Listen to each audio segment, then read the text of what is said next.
பல பௌத்த பிக்குகளை ஜேவிபியினர் கொன்றார்கள். அவர்கள் பௌத்த மதத்துக்கு எதிரானவர்கள். இப்போ இருக்கிற என்பிபி அரசாங்கம் பௌத்தத்துக்கு எதிரானது. பிக்குமாருக்கு எந்த விதமான பாதுகாப்பும் இல்லை என்று சொல்லி வச்சுக்கிறதாருன்னு பார்த்தீங்கன்னு சொன்னால் ரணில் விக்ரமசிங்க சொல்லி வச்சிருக்கிறார். அவர் இது சம்பந்தமாக பெரிய ஒரு அறிக்கை ஒன்றை இன்று ஞாயிற்றுக்கிழமை வெளியிட்டிருக்கின்றார். அந்த அறிக்கையில் கணக்க விஷயங்கள் சொல்லி வச்சுக்கார். அதில் மிக முக்கியமானது என்பிபி அரசாங்கம் ஜேவிபி கட்சி எல்லாமே பௌத்த மதத்துக்கு எதிரானது என்று சொல்லி அந்த பிரச்சனையை எரியிற நெருப்பை எண்ணெய் விட்டு தூண்டி விடுறன்னு சொல்கிறதானே, அதே மாதிரி இப்போ இருக்கிற சில பிரச்சனைகளை தூண்டி விடுறார். பிக்குமாரை பயங்கரமாக தூண்டி விட்டுக்கார். எனவே அந்த அறிக்கையில் வேறு என்னென்னலாம் சொல்லியிருக்காருன்னு சொல்லி கொஞ்சம் விரிவாக விளக்கமாக பார்க்கலாம். இப்போ தான் 2 நாளைக்கு முதல் ஐக்கிய தேசிய கட்சியினுடைய முக்கியமான பாராளுமன்ற உறுப்பினரும் ரணில் விக்ரமசிங்கவுக்கு மிகவும் நெருக்கமாக இருப்பவருமாகிய ரவி கருணாநாயக்க சொல்லியிருந்தவர், இந்த மாதிரி ரணில் விக்ரமசிங்க அரசியலை விட்டு முற்றுமுழுதாக ஒதுங்கிட்டார், இனி அவர் அரசியலில் ஈடுபட மாட்டார் என்றெல்லாம் சொல்லியிருந்தவர் தானே. இப்போ பார்த்தீங்கன்னு சொன்னால் ரணில் விக்ரமசிங்கவால் இருக்க முடியலை, பொறுக்க முடியலை. ஏஞ்சலுங்க அப்பம் பிக்குமார் சம்பந்தப்பட்ட பிரச்சனை தானே. எனவே இதுக்குள்ளே என்னத்தையாவது பிடிச்சி கிண்டி விடுவோம் என்று சொல்லி இப்போ ரணில் விக்ரமசிங்க திடீரென்று இன்றைக்கு வெளியில் வந்திருக்கிறார். என்னண்டா இப்போ ஜனாதிபதி அனுரகுமார திசாநாயக்கா 2 நாளைக்கு முதல் உரையாற்றியக்குள்ள என்ன சொல்லியிருந்தவர் சொன்னால், பிக்குமாருடைய இந்த பிரச்சனைகள் சம்பந்தமாக நாங்கள் தம்ம என்று சொல்லி ஒரு நீதிமன்றத்தை அமைப்போம். அது மட்டும் இல்லாமல் அவர்களுக்கு இருக்கக்கூடிய சட்டத்திட்டங்கள் இருக்குது தானே, அதில் தேவையான திருத்தங்களை கொண்டு வருவோம் என்று சொல்லி ஜனாதிபதி அனுரகுமார திசாநாயக்கா அவர்கள் பொதுக்கூட்டத்தில் உரையாற்றியக்குள்ள சொல்லியிருந்தவர்.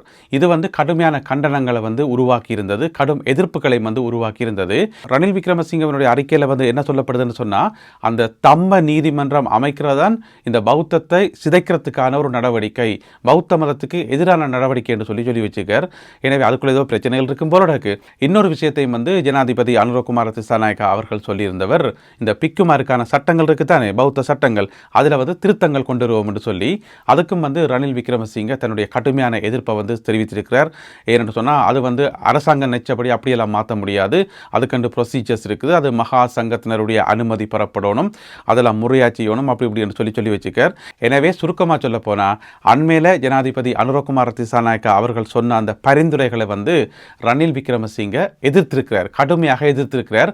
எனவே கடுமையாக எதிர்க்கிறார் என்று சொன்னார் ரணில் விக்ரமசிங்க, அப்போ அதுக்குள்ள ஏதோ நல்ல விஷயம் இருக்குது, ஏதோ பொதுமக்களுக்கு சார்பான நல்ல விஷயம் இருக்குன்னு தான் அர்த்தம். அதனால தான் அவையில் எதிர்க்கணும், அவையில் ஆதரிச்சா தான் நாங்கள் சந்தேகப்படணும். எனவே ரணில் விக்ரமசிங்கவனுடைய அறிக்கை முழுக்க இந்த கிண்டி விடுற மாதிரியே இருக்குது. அதோட ஜேவிபி கட்சி 1987 ஆண்டிலிருந்து 89 ஆண்டு வரையான காலப்பகுதியில் பல படுகொலை சம்பவங்களில் ஈடுபட்டது. அதில் ஏராளமான பிக்குமார் கொல்லப்பட்டிருந்தார்கள் என்று சொல்லி கொஞ்சம் பிக்குமாருடைய லிஸ்ட் ஒன்று போட்டுக்கார், கனவேற்ற பேர்கள் போட்டுக்கார், இன்னென்ன பேர் வழி உள்ள பிக்குமார் எல்லாம் கொல்லப்பட்டார்கள், எல்லாத்துக்கும் காரணம் ஜேவிபி தான் என்று சொல்லி. எனவே நீங்கள் அண்டைக்கு ஆரம்பித்த நீங்கள் இன்ற வரைக்கும் நிறுத்தாமல் அதையே செய்து கொண்டிருக்கிறீர்கள், பௌத்த மதத்துக்கு எதிராகவும் பிக்குகளுக்கு எதிராகவும் செயல்பட்டு கொண்டிருக்கிறீர்கள். அது மட்டும் இல்லாமல் அண்டைக்கு நீங்கள் பிக்குவை கொண்டதுக்கு இன்ன மன்னிப்பு கேட்கவே இல்லை, ஆட்சியில் இருக்கிறீர்கள், ஆனால் இதுவரைக்கும் மன்னிப்பு கேட்கவே இல்லை. எனவே ஜேவிபியாக இருந்தாலும் சரிதான், என்பிபியாக இருந்தாலும் சரிதான், எப்போவுமே பௌத்தத்துக்கு எதிரானவர்கள் தான் நீங்கள் என்று சொல்லி ரணில் விக்ரமசிங்க நீண்ட அறிக்கையில் சொல்லியிருக்கார். நாட்டில் எவ்வளவோ பிரச்சனைகள் நடக்குது, பொதுமக்களுக்கு என்னென்னவோ கஷ்டங்கள் எல்லாம் இருக்குது, அப்பையெல்லாம் அறிக்கை விட தெரியாது, அப்பையெல்லாம் இந்த நீண்ட அறிக்கை விட தெரியாது. பிக்குமாருக்கு ஒரு பிரச்சனை, பௌத்தத்துக்கு ஒரு பிரச்சனை என்ன உடனே வரிஞ்சு கட்டி கொண்டு வந்துடுவீனம். இவர் ஒரு பக்கம், அங்கால சஜித் பிரேமதாசா ஒரு பக்கம், அங்கால மஹிந்த ராஜபக்ச ஒரு பக்கம். இப்போ எல்லாரும் என்னத்துக்கு அறிக்கை விடணும்னு சொன்னால், பௌத்த மதத்துக்கு மேலே இருக்கக்கூடிய அக்கறையிலையோ பிக்குமார் மேலே இருக்கக்கூடிய அக்கறையிலையோ கிடையாது. இதை வச்சு அரசியல் செய்து இதை கிண்டி விட்டா, பிக்குமார் எல்லாரையும் ஒரு மாதிரி அரசாங்கத்துக்கு எதிராக திருப்பி விட்டா, பிறகு ஆட்சி மாற்றத்தை கொண்டு வரலாம், அல்லது ஏதாவது ஒன்று செய்யலாம், நாட்டில் குழப்பங்களை உருவாக்கலாம்னு சொல்லி அதுக்கு தான் ட்ரை பண்ணி கொண்டிருக்கிறோம். இது வேலைக்காகுமா, இதனால் ஏதாவது பிரயோசனம் இருக்கா, அரசாங்கத்துக்கு ஏதாவது நெருக்கடி வருமா இல்லையான்றதை நாங்கள் பொறுத்திருந்தான் பார்க்கணும். எனவே இவர் எதிர்ப்பு தெரிவிக்கிறார் என்ற காரணத்துக்காகவே ஜனாதிபதி அனுரகுமார திசாநாயக்கா எடுத்த நடவடிக்கைகள் பெரும்பாலும் அது சரியாகத்தான் இருக்கும் என்று சொல்லி நாங்களே கணிச்சு கொள்ளலாம். எனவே என்ன நடக்கப் போகுது என்பதை பொறுத்திருந்து பார்ப்போம். இலங்கையில் பேருந்து கட்டணங்கள் அதிகரிக்குமா? இந்த கேள்வி மக்கள் மத்தியில் நேற்றில் இருந்திருக்குது. ஏஞ்சலுங்க பாப்போம், இப்போ எரிபொருட்களுக்கான கட்டணம் அதிகரிக்கப்பட்டிருக்கு தானே, நேற்று நள்ளிரவு 12 மணிலேருந்து அதிகரிக்கப்பட்டிருக்குது. இதுக்கு முதல் போட்ட வீடியோவில் விரிவாக சொல்லியிருந்தாங்க. அப்போ எரிபொருட்களுக்கான விலைகள் அதிகரித்தா போக்குவரத்து கட்டணங்கள் அதிகரிக்கணும், ஏனைய கட்டணங்கள் அதிகரிக்கணும்ன்றது ஒரு பொதுவான ஒரு அண்டர்ஸ்டாண்டிங். ஆனால் இலங்கை போக்குவரத்து ஆணைக்குழு இருக்குத்தானே, என்டிசி என்று சொல்கிறது, அவர்கள் சொல்லியிருக்கிறார்கள் போக்குவரத்து கட்டணங்கள் அதிகரிக்கப்பட மாட்டாது என்று சொல்லியிருக்கிறார்கள். பழைய கட்டணங்கள் தான் இப்போவும் இருக்கும். எனவே யாருமே வந்து அளவுக்கு அதிகமாக பே பண்ண வேண்டாம், கட்டணங்கள் அதிகரிக்கப்படவில்லை என்று சொல்லி NTC வந்து அறிவித்திருக்கிறது. அதே நேரம் பிரைவேட் பஸ்கள் இருக்குது தானே, பிரைவேட் பஸ்களில் வந்து ஒரு கொஞ்சம் கட்டணங்களை அதிகரிக்கிறதுக்கான அனுமதியை தாருங்கள் என்று சொல்லி தனியார் பேருந்து உரிமையாளர் சங்கத்தினுடைய தலைவர் அரசாங்கத்திடம் வந்து ஒரு வேண்டுகோள் வச்சுக்கார். ஒரு தற்காலிகமாக ஆண்டாலும் ஒரு கொஞ்சம் அதிகரிப்புக்கு அனுமதி தாங்கன்னு சொல்லி எவ்வளோன்னு சொன்னால் 5% அதிகரிப்பு, அதாவது ஜூன் மாதம் 2ஆம் தேதியிலிருந்து 5% அதிகரிப்பு தாருங்கள், அதுக்கான அனுமதியை தாருங்கள் என்று சொல்லி கேட்டு கடிதம் போட்டுக்கார்.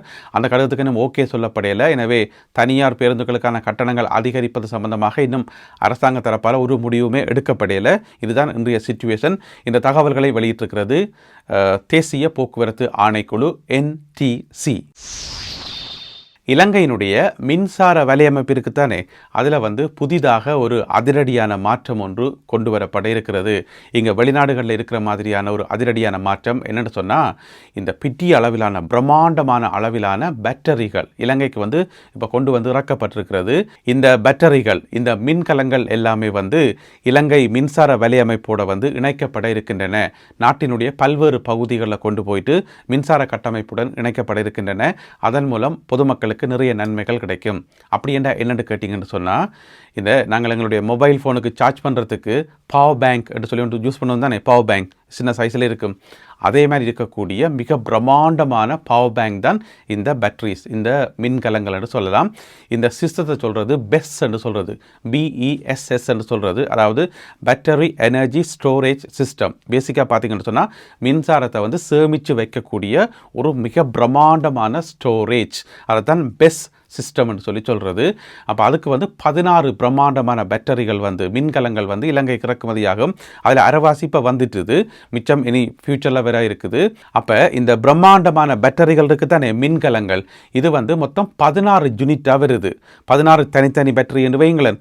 அதை கொண்டு போயிட்டு 16 இடங்களில் வந்து பொறுத்த போயினோம். எங்கேன்னு பார்த்தீங்கன்னு சொன்னால் கிளிநொச்சி, வவுனியா, பொலனறுவை, வாழைச்சேனை, அம்பாறை, வவுனதீவு, மொனராகலை, மகியங்கனை, சுன்னாகம், பெலியத்த, காலி, புத்தளம் என்று சொல்லி இந்த மாதிரி 16 தெரிவு செய்யப்பட்ட இடங்களில் கொண்டு போயிட்டு இந்த பேட்டரிகளை வந்து பொறுத்த போயினோம். இதில் என்ன நடக்கும்னு சொன்னால் மின்சாரம் சேமித்து வைக்கப்படும். இப்போ திடீரென்று ஒரு மின்சார வலையமைப்பில் ஏதாவது பிரச்சனை வந்து கரண்ட் கட்டுன்னு சொன்னால் டப்பன்னு இந்த பேட்டரியிலேருந்து மின்சாரம் போகும். அப்போ மின்தடை வந்து ஏற்படாது.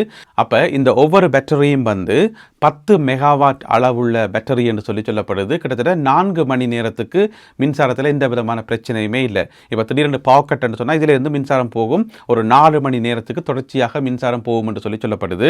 எனவே அது நல்ல விஷயம் தானே.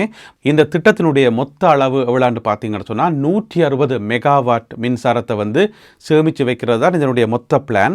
அதில் வந்து இப்போ 80 மெகாவாட்டுக்குரிய பொருட்கள் வந்து இறங்கிட்டுது.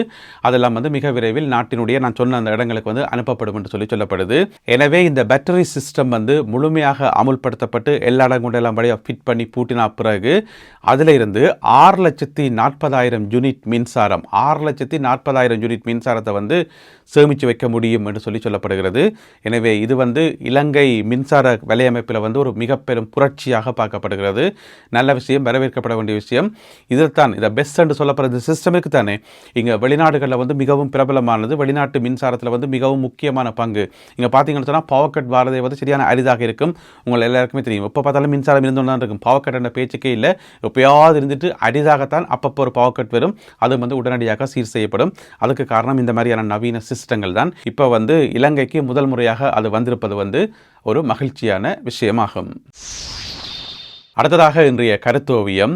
இப்போ வெசாக் காலம் தானே, அப்போ அந்த வெசாக் கூடு சம்பந்தமாக நிறைய கருத்தோவியங்கள் வந்து கொண்டே இருக்குது. அரசியல்வாதிகள் வெசாக் கூடு கட்டுற மாதிரி, IMF வந்து வெசாக் கூடு கட்டுற மாதிரி, இந்த மாதிரி கண்ணக்க கருத்தோவியங்கள் வருது. அதில் இன்றைக்கு வந்துக்கிறது ஓவியர் ஜெஃப்ரியினுடைய ஓவியம். இதில் பார்த்தீங்கன்னு சொன்னால் ஒரு சாதாரண குடிமகன், ஏழை எளிய குடிமகன் வந்து வெசாக் கூடு 3 கூடு வச்சுக்கார்.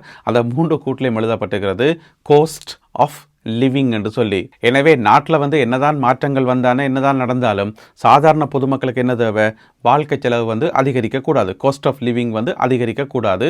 அதுதான் மக்களுடைய பிரச்சனையாக இருக்கிறது. எனவே அதை வந்து தெளிவாக காட்டும் விதமாக இந்த ஒரு கருத்தோவியம் வரையப்பட்டிருக்கிறது. இந்த ஒரு கருத்தோவியம் மற்றும் இன்றைய காணொலியில் பகிர்ந்து கொள்ளப்பட்ட செய்திகள் தொடர்பான உங்களுடைய கருத்துக்களை மறக்காமல் கீழே எழுதுங்கள். மீண்டும் சந்திப்போம் உறவுகளே. நன்றி, வணக்கம்.